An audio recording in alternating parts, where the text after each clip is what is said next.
네, 기후위기와 기독교 생태윤리 매우 큰 주제이긴 한데 이것도 제가 좀 가능하면 쉽게 또 짧게 설명해서 좀 올리려고 합니다.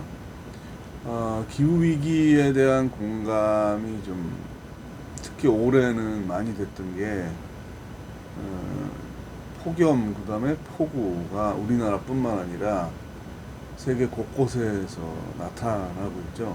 아, 진짜 지구 온난화가 되나보다. 그리고 체감이 되는구나. 그리고 더 심해지면 어떡하지? 이런 생각을 이제 좀 하게 되는 것 같아요. 사실 기후위기는 3, 40년 전부터 경고가 나왔던 거예요. 근데 체감이 잘 안 되니까. 그리고 또 이해관계가 있잖아요.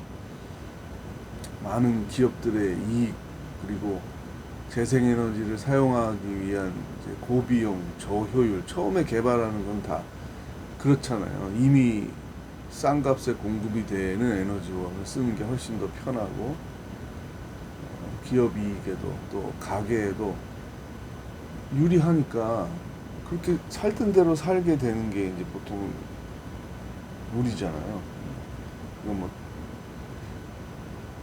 참 어려운 문제. 그래서 뭐 비관적으로 보는 사람도 있어요. 아무리 학자들이 노력을 하고 경고해도 정치 경제 지도자들과 또 그들이 적극적으로 나서서 가정 경제를 끌어가는 전체 인류가 협조하지 않으면 기후 위기 문제는 해결이 안 될 것이고 결국은 100년을 못 버티고 지구는 망할 것이다. 이렇게 보는 사람들도 있어요.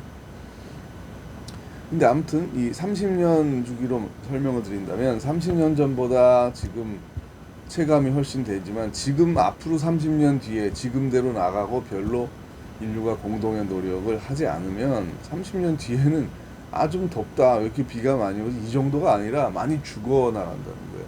몇백만 명 혹은 몇천만 명이 죽어나갈 수 있다라는 경고들이 나오고 있습니다. 근데 그때 돼서는 늦기 시작할 수 있는 거죠. 야, 진짜로 여기저기서 막 수만 명, 수십만 명, 수백만 명이 죽네? 탄소 발생을 줄여야 된다. 재생에너지 개발해야지. 그러면 늦는다는 거죠. 그래서 위기와 경각심을 미리 가져야 되는 거잖아요. 사실 늦잖아요. 뭐, 먼저 얘기하는 사람이 있으면 나중에 그게 뭔데? 그게 그렇게 중요해? 이 전달되고, 이게 설득이 되고, 아, 근데 돈이 손해잖아. 이거 쉬운 문제가 아니라는 거죠. 그래서 한국 교회, 세계 교회, 특히 더 하나님의 창조 세계를 믿는 것이고, 그리고 우리 다음 세대, 하나님이 지구를 끝내겠다라고 하지 않는 이상은 지구의 생명들이 존속이 되고, 그 가운데 인간이 하나님을 예배하고, 하나님을 믿고 하는 이 행위가 하나님의 주권에 있는 거지. 인간이 환경을 오염해서 끝낸다. 이거는 굉장한 죄악이잖아요. 네, 주변 지인들 혹은 뭐 아들들하고 얘기하다 보면은 같은 기독교인이지만 이렇게 가슴이 답답할 때가 있어요. 이거는 비관론 많아요. 이게 되겠어요? 뭐 해봐야 되겠어요. 결국 이기주의 때문에 안 되겠죠. 그럴 수 있어요. 그러나 제가 그래서 마지막에 이렇게 얘기했어요. 아, 이거 뭐 끝이 없는 논쟁이니까 역사의 변혁이라는 게 제가 비전 강의에서도 말한 거지만 처음부터 설계를 해가지고 100년 뒤, 200년 뒤, 300년 뒤에 종교개혁의 역사를 이렇게 진행시켜가지고 이렇게 완성해 나가겠다. 마르틴 루터도 요한 칼빈도 그럴 능력은 없어요. 아무리 종교적인 천재라고 해도 어떻게 몇백 년 뒤를 내다보고 운동을 전개하나요? 그건 불가능하죠. 출애굽의 역사도 다 마찬가지인 거고요. 전부 다 하나님이 하신다고 그래서 고백을 하는 거잖아요. 우리는 그 당시에 주어진 하나님과의 관계와 이웃과의 관계 속에서 성서적인 가르침을 실행하려고 노력하고, 그리고 하나님의 뜻이 이것이 더 이 방향이 맞겠다라고 하는 것을 기도하면서 따라갈 뿐이지, 우리가 완벽하게 A, B, C, D 뭐 기승전결을 만들어가지고 딱 기후 위기 문제를 끝내겠다 이렇게 말할 수 있는 사람이 어디 있어요? 아무도 없는 거죠. 그래서 제가 이렇게 얘기했어요. 자, 지구가 망하는 인류 뭐 사자 때문에, 얼룩말 때문에, 뭐 많이 먹는 돼지 때문에 지구가 망하겠어요? 욕심 많은 무슨 늑대가, 동화에 나오는 늑대가 많아져가지고 지구가 망하겠어요? 사람 문제는 사람, 인간들 때문에 망하는 거잖아요. 그런데 인간이 노력을 해서 인간 중에는 이게 중요한 문제다. 후손들을 위해서도 중요하고 동시대의 이웃들 특별히 이제 나중에도 말하겠지만 약자들이 또 더 피해를 봐요. 당장 돈도 없고 시설도 없고 또 나라도 약하면은 대책이 없기 때문에 더 많은 피해를 봐요. 그래서 세계 정의의 문제도 기후위기, 생태윤리에는 관련돼 있다는 걸 제가 지금 개론에 얘기합니다. 또 산업혁명과 계몽주의로 인해서 탄소 발생이 급격하게 됐고 지금 최근 50년 동안은 인류 역사상, 지구 역사상 가장 많은 탄소가 발생하고 있는 거죠. 이게 소비 문화하고 낙관론하고 다 관련이 있다는 거죠. 대량 생산이 가능하고 그거를 대량 소비할 수 있도록 매스미디어에서 부추기지 않으면 일어나지 않는 일이죠. 글로벌 스타가 나온다는 거, 글로벌 기업이 나오고 글로벌 광고가 나온다는 거는 그 탄소 발생을 획기적으로 많이 더 치명적으로 발생시킬 수 있는 세계 경제 체제를 우리가 만들어 놨다는 뜻이기도 한 거예요. 그래서 화석 연료 대표적으로 뭐 석유가 많은 것들을 만들잖아요. 뭐 휘발유, 등유, 벙커CU 많은 이 기름들을 태울 때 나오는 탄소들 그리고 화석 발전, 연탄을 비롯한 이런 석탄을 비롯한 이 불을 뗄 때 또 탄소가 발생하는 거잖아요. 또 수많은 패스트푸드를 만들기 위해서는 돼지와 닭과 소들을 대량으로 길러야 돼. 이렇게 인류가 이걸 많이 길러본 적이 없다. 거기서 나오는 배설물들 탄소를 발생하는 거예요. 고기가 죽어서 다 탄소를 발생하는 거고.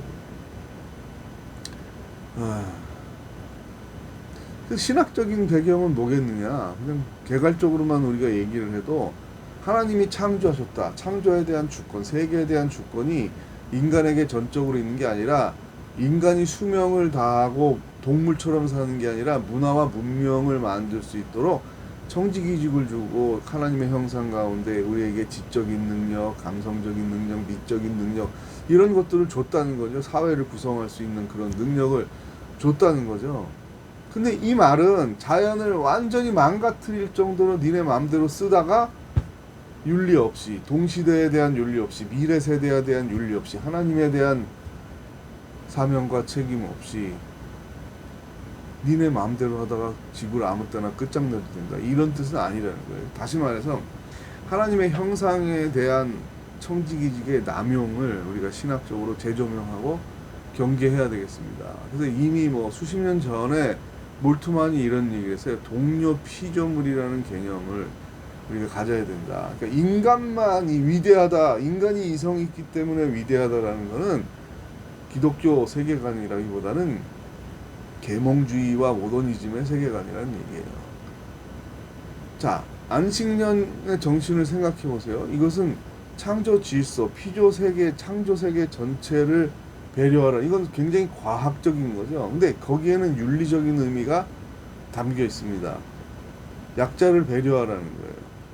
약자들도 쉴 수 있어야 되고 또 자연적으로 나온 거. 이게 네 땅이고 네가 사람들을 부려가지고 품삯을 주고 소출한 거니까 다 네 돈이다라고 생각하기 쉬운데 안식년을 해서 휴경을 하는 동안에 잘하는 거는 하나님이 잘하게 하셨다라는 생각을 갖기 쉽잖아요. 그거는 좀 가난한 사람들한테 나눠줘라. 이게 안식년의 계명이에요. 다시 말하면 뭐죠? 과학과 윤리가 결합돼 있어요. 이거 저는 굉장히 이건 큰 것이다. 인류에게 주는 가장 중요한 메시지라고 봐요. 왜? 하나님이 만드셨기 때문에 이 원리를 아는 거예요. 과학적으로도 좋고 지구 생태학적으로도 좋고 가난한 자와 부자의 격차를 줄일 수도 있는 게 이 쉬었다 가는 정신이에요. 안식의 정신이에요. 발전 수직 소비 경제 소득 증가 이렇게 전 세계가 지금 100여 년 달려온 결과 행복은 소비의 증대에 있다라는 이 무의식과 의식 속에 돈이 신이 되는 사회를 만들어가고 있고 거기에 대해서 기독교인이 무력하잖아요. 동조하거나 더 그냥 물질의 복을 받아서 헌금 많이 하면 복 받은 집안이다. 이렇게 설교하고 그렇게 생각하는 성도들, 그 과정, 월요일에서 토요일까지 사회생활의 과정 중에서 불의를 행하고 탈세를 하고 가난한 자를 착취해서 벌어도 이 번 게 하나님의 축복이다, 복이다, 이렇게, 이게 번영신앙이잖아요. 십자가 정신도 없고 고아와 과부와 나그네를 살리라는 그 계명도 잊어버린 채, 그럼 어떻게 된다 그랬어요? 계속 예언자들이 말한 거 보면 그렇게 하면 망합니다. 하나님 안 도와줍니다. 이게 나라에 대한 얘기를 했지만, 이스라엘에 대한 얘기를 했지만, 그게 성경이 된 얘기는 모든 인류에게 하는 하나님의 말씀이잖아요. 그래서 성경인 거잖아요. 다시 말하면 이 과학과 윤리의 의미를 깨닫지 못하면 지구 전체도, 인류의 역사도 망하게 될 것이다. 이런 메시지죠. 그래서 누구보다도 유물론자나 불교나 힌두교, 이슬람교보다 훨씬 더 기독교 세계관을 믿는, 하나님의 창조를 믿는 우리들이 더 앞장서서 환경 문제, 생태 문제에 대해서 목소리를 높여야 돼요. 그런데 안타까운 거는 뭐죠? 보수 정당의 지지 기반이, 미국도 마찬가지예요. 공화당의 지지 기반이 기독교인들이 훨씬 더 많은데, 공화당이나 우리나라 지금 여당도 환경 문제에 별로 관심이 없어요. 거기에 방점이 있지 않아요. 기업들의 자유에 방점이 있어요. 네.